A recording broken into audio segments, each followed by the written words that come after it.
Hi weavers, నమస్కారము. ఎలా ఉన్నారు? అందరూ బాగున్నారా? ఈరోజు ఆకుపచ్చ పెసరపప్పు ఫ్రై చేస్తున్నానమ్మా.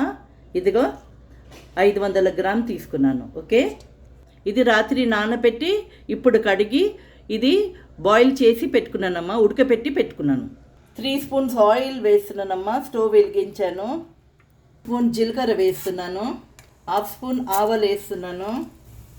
జింజర్ గార్లిక్ పేస్ట్ వేస్తున్నానమ్మా. 1/2 స్పూన్ పచ్చిమిరపకాయలు వేస్తున్నానమ్మా. 3 పచ్చిమిరపకాయలు స్లిట్ చేసి వేసాను. 3 ఎండుమిరపకాయలు ఇదిగో వేస్తున్నాను.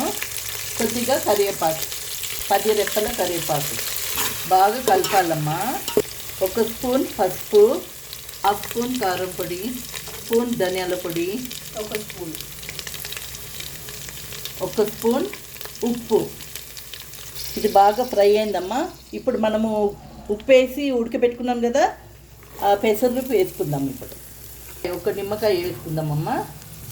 చాట్ మసాలా 1 చెంచా వేసుకుందామమ్మా. ఇదిగమ్మా కొత్తిమీర వేసేద్దాము. అయిపోయింది, స్టవ్ ఆఫ్ చేసేస్తాను. ఇదిగమ్మా, ఇది మీకు అందరికీ తీసుకోండి. ఇదిగో ఓకేనా? ఇది నచ్చిందంటే మీరు లైక్ చేయండి, షేర్ చేయండి, సబ్స్క్రైబ్ చేయండి. ఇందులో పోషకాలు చాలా మంచిగా ఉందమ్మా. హార్ట్కి మంచిది. ఇందులో వెయిట్ లాస్ కూడా అమ్మా. ఇది డయాబెటీస్ వాళ్ళది కూడా మంచిది. ఇది ఇందులో జింక్, ఫైబర్. ఓకేనా?